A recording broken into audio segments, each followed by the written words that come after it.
Alright guys, it's about time I dug into Evelyn Parker's story.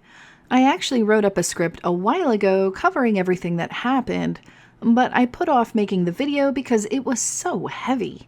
I'm kind of glad I did because it's given me some more time to consider the events and I've gained some perspective as a result. I still feel that CDPR made a mistake with Evelyn, that she was a digital sacrifice made just to make Night City feel incredibly dark and bleak. There were so many points in the story where that could have changed, but in the end, nothing you do matters. I'm going to go over the details and discuss what might have been done differently. So let's talk about how it all went down.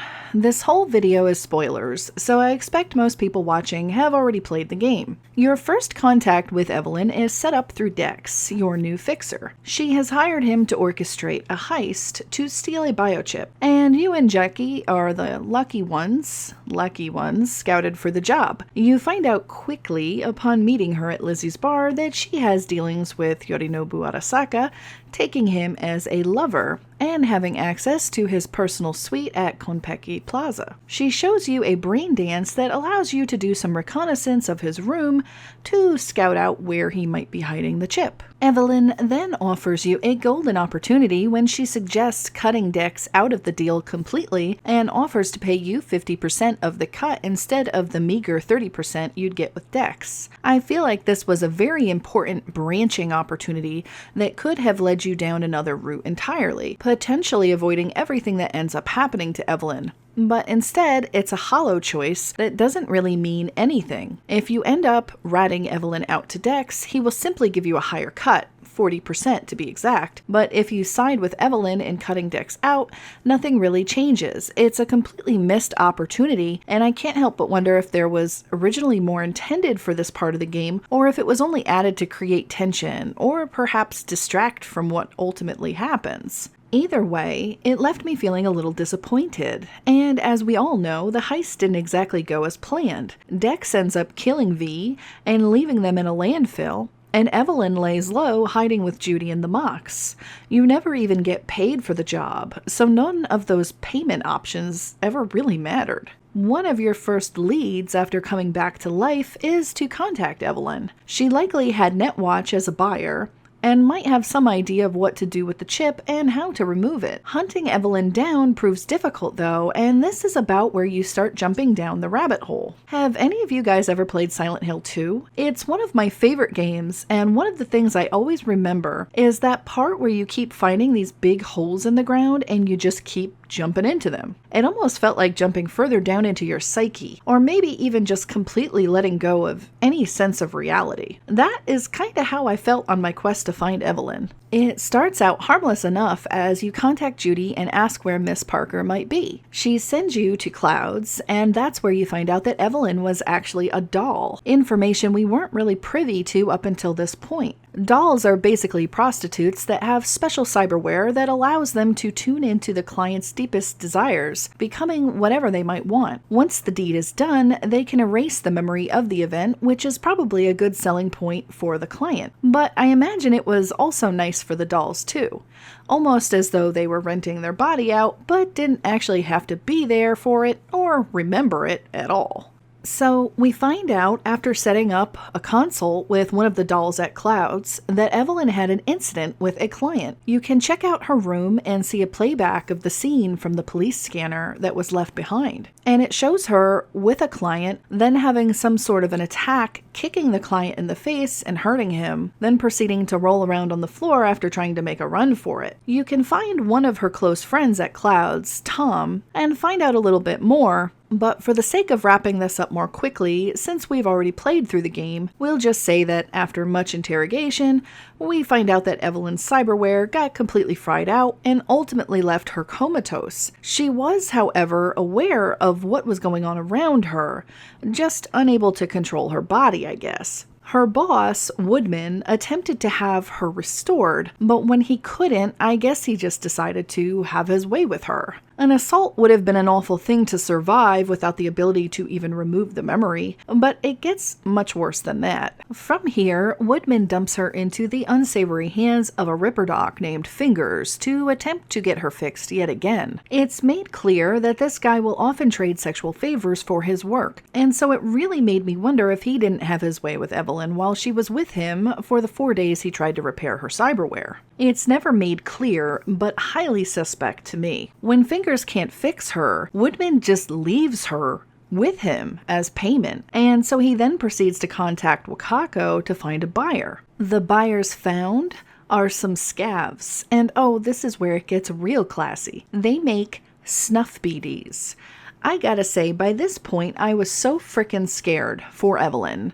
As me and Judy made it through the horror house the scav place was, all the chairs covered in blood, the bodies left on the ground to rot, people left dissected with open chest cavities on stretchers, I thought for sure that we were going to find her dead, or even worse, that we'd walk in as they were killing her. But along the way, I found some emails, and they mentioned having special plans in mind for Evelyn because of her high-end cyberware. I still had no clue what that meant, though, and I was really worried for her. You know, it's funny, because when I first met her, I didn't trust Evelyn. I thought she was incredibly opportunistic and in way over her head, but trying to rescue her changed how I felt about her a lot. It brought out this protective aspect of myself, my mama bear, the part of me that wants to protect people from injustice, and all I wanted to do was save this poor woman. Even if she had made some poor choices, she didn't deserve this. I mean, this was possibly the biggest shit sandwich anyone had ever been forced to eat. I say all of this because I want to express how happy I was when I walked into that on-air room and found her still alive. I didn't really understand what I was seeing or what was happening, but I knew that she was alive. As Judy helped disconnect her, I picked her up and carried her out of that building. It was a burden that I had taken on, and it felt good to have been successful in saving her. Seeing her frail body against my chest, it just affected me. I couldn't recall another moment in any other game I had played where I felt so emotionally connected to a character. It was brilliant. I mean, the gamer in me shouted at the amazing thing that CDPR had accomplished here, to make me care so much about her, to actually be able to then save her. I was upset about what had happened to her, don't get me wrong, but I was still so relieved to walk out of that building with her in my arms. We ultimately leave Evelyn in Judy's capable hands, and it's so sad to see her laying on the bed. She seems to have recovered some of her ability to move at this point, likely with Judy's help, and I remember thinking at the time that I wanted to touch her to comfort her, to show her that I was there for her. I also worried that she might not want to be touched after what she had been through, but ultimately I hoped human contact would win out, and I felt pretty awful as she flinched at my touch. With Judy's help, we can now find out who actually put Evelyn in this mess, as we're shown the brain dances Judy managed to salvage from what happened with Evelyn. Come to find out, Evelyn was actually enlisted by the Voodoo Boys to get the chip from Yorinobu because they knew she had dealings with him. Evelyn took it upon herself to take the chip instead and froze the Voodoo Boys out of the equation. They're the ones that attacked her and fried her cyberware at Clouds. As you follow the lead to the Voodoo Boys, feeling a lot like you want to exact some revenge, or at least I know I did, you get an unsettling call from Judy, asking you to return to her place, that something happened. The next part of the game was not something I expected at all. As soon as you walk into Judy's apartment, you can see Evelyn's head in the tub. But as you walk into the bathroom, you can see it's much worse than you could have imagined. Evelyn, unable to cope with the atrocities that had befallen her, has committed suicide. Judy is besides herself, feeling responsible since she had left her alone to go to the store. Judy asks that you move her to the bed so she can have some dignity, and as V lifts Evelyn out of the tub, you can't help but remember rescuing her from the scavs. But now there's no hope and relief. There's just shock and sadness, a powerless feeling. as if everything you had done to save her had been for nothing, that it just didn't matter. And in some ways, I have to commend CDPR here, because this is legit what it feels like to lose someone to suicide. I'm not talking out of my ass either. I've actually lost someone within my immediate family to suicide, and you always wonder what you could have done differently. You always blame yourself, even though you know you shouldn't, when in the end, it is completely their decision and you often have very little say in it. In other ways, I can't help but feel as though I've been exposed to something unnecessarily traumatic, for no particularly good reason. My own special hell that affects me very strongly, and I'm sure it affects all of the others out there who have had to deal with it as well. It's like being in a special club, a club that sucks and nobody wants to be a member of. And instead of even trying to offer any kind of happy ending, Evelyn is just doomed to this awful fate, just for the sake of keeping your character feeling as though Night City is an awful place. I mean, I don't see any other reason for it. Why go there? Why make me feel so close and so responsible for this character and then just twist her away from me? How much better would this arc have been if you could have instead come back to Judy's now and then and watched as Evelyn slowly recovered? Maybe Judy could have found a way to erase the memories she was suffering from and fix the damage done to her cyberware. I still felt a little confused, though, about how all of this happened. I wasn't really clear about what happened to her at the scav base, and I felt as if I didn't have all the information I needed, like there were some holes in the story. Without all of the pieces, I decided to look it up and found some info on the wiki. Apparently, because she had that doll cyberware, as well as the BD upgrades, instead of killing her in one snuff BD, the scavs basically kept killing her over and over again, but they did it virtually. Judy hints at this when she says that they just kept taking and taking, even when she had nothing left, but I was never able to figure this out just by playing the game. Maybe I missed an email or something, but I feel like this element definitely makes her suicide more understandable. I mean, I can't even begin to fathom what it would be like to be executed over and over again.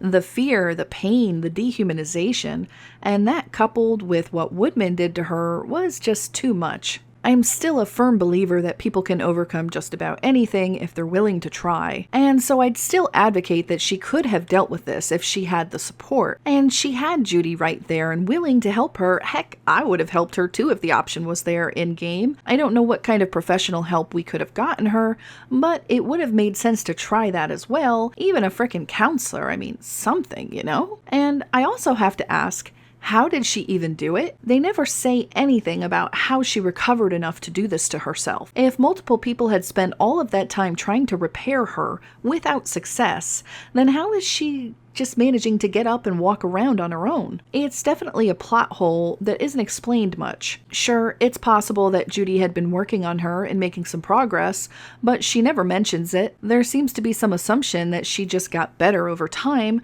but it doesn't hold up to scrutiny in my opinion. So, we've got this completely unavoidable situation with Evelyn, and it just sucks. I'll reiterate that they could have changed her fate at so many points along the way. Point 1, if there was an actual change in the plot when you cut Dex out of the heist, and it actually changes the story. Point 2, if she had stayed with the Mox instead of returning to Clouds. Point 3, and this is considering there was no way to effect change once the Voodoo Boys fried her hardware, that she received the proper care once she was rescued. This is a gray area though, because it's not clear what professional help would have been available to her, but in the end, there's no deviation from the path allowed at all. And tell me, what was the point? Give me a good reason why she had to die like this. Would it not have been better to give her a chance at redemption? I mean, let's be realistic. Lots of people make lots of dumb decisions. Sure, it wasn't that smart to turn on the Voodoo Boys or even to deal with them at all. And it wasn't smart to leave the Mox either, in my opinion, but it's an awful sentiment to think that you only get one chance with no opportunities to turn it around. Sure, in some cases, it really does just take one monumental screw-up or even bad luck where you happen to be in the wrong place at the wrong time and that's it, your time is up. But this isn't real life.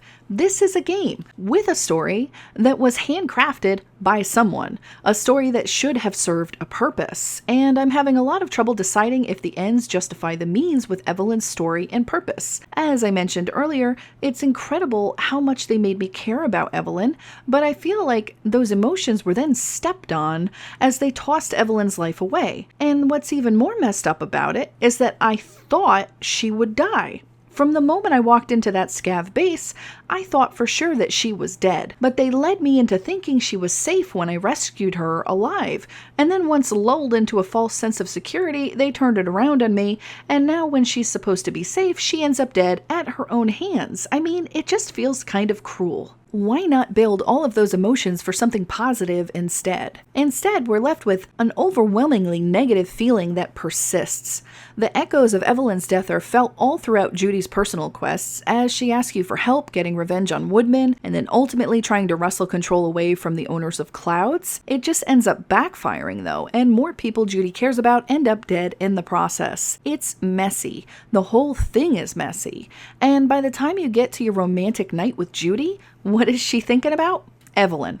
It's just, I don't know. I could see how some people might come together during a traumatic time like this. You know, they call it trauma bonding, and it's a real thing. But I don't know about the sexual aspect of it. I mean, when someone has died, it's the absolute last thing I'm thinking about. It actually feels sort of inappropriate to me in that moment. When I had to deal with suicide in my life, I actually broke up with my boyfriend at the time. He had done nothing wrong, but I had nothing to give him, like nothing. And so to be fair to him and myself, I said we had to split. And then there was a dark 2-month period where I just festered in my own grief. And eventually I came out of the void and started to try and move on. Granted, everyone is going to have a different response to this sort of thing, but I guess my point is that the choice to throw Evelyn's unavoidable demise into the game, then attach it directly to the plot for a major romance as well, is questionable. For me, it kind of soured the romance with Judy because I just didn't want to be reminded of that awful experience with Evelyn. And maybe I'm a wimp, but if you've ever had to deal with it directly, it's not pretty, and it's not a simple thing at all. I feel like CDPR could have been a little bit more responsible about how they went about portraying the entire story. And regarding suicide, you know, there's another moment in the game that was really sobering, where you encounter a vet that you needed to retrieve medicine from. I had the right stats to talk him into standing down peacefully, and I still tried to say everything I could to keep things positive. In the end, as I left the room, I heard a gunshot. When I went back in, he had shot himself. I can't imagine this would sit well with any vets, or even family of vets, playing the game, as it barely sat well with me. The one consolation was that we never got a chance to know him very well. It just left me with a pit in my throat that I couldn't easily swallow. Evelyn, on the other hand, is someone you're forced to get heavily involved with because you need to do her quest line just to finish the main story. You are led like a lamb to the slaughter to care for her safety and well-being. It's a dirty trick that I didn't much appreciate. Now, I am not completely against this sort of thing. I'm not trying to call for censorship of the game or anything like that. I'm just raising the point that if you're going to offer such a bleak outcome, that you should strongly consider a brighter option as well. Imagine if you were able to arrive at Judy's in time to save Evelyn. What if you could call Trauma Team and foot the bill for her? What if you could get her the kind of help she needed to recover both mentally and physically? Imagine how differently you would have felt just getting to see her up on her own feet again. Maybe even doing simple things like making some lunch or watching TV. They could have added a whole quest line where maybe you took her out to do some basic things. They could have even added a romance option at this point too once everything had calmed down, like months into the future. Instead, the whole thing just ends miserably. I felt so depressed after playing that whole arc, and I really don't know how much value there is in making your customer feel worse than they did before they started playing your game. It's not like this year has been easy on anyone, and I know I could have used the opportunity to effect some kind of change in my game world. To make a difference, even in a digital life, can really change your perspective on things, just as being forced to watch the demise of a character you like can also change your perspective on things for the worse. And that is why I like to make videos like this, because sometimes it's just better to imagine better possibilities. To take something in a game that just didn't feel good at all, or something that could have been so much better than it was, and not just stop at either making excuses for the game or saying how much you hate the game, but just offering up some better alternatives. I like to imagine that all of these characters are living out their lives in my alternate Night City somewhere, and I can at least give CDPR credit for making characters that were worth caring about. I just wish they would have cared a little bit more about them too. So, there you go. This was one of those topics that was a little more personal and even a little more disturbing than what I usually cover, but still, Evelyn's story really affected me and I felt compelled to talk about it. Suicide is a touchy subject that isn't broached often enough and with the care it deserves. Very often, people considering suicide are left to feel alone in their negative thoughts and afraid to mention anything to others for the stigma that's attached to it. If you're thinking about suicide, or would just like some emotional support, the Suicide Prevention Lifeline is available across the US 24/7. There are many people out there that care about you and have never even met you, so don't be afraid to reach out for help. Until next time, I'll see you guys later.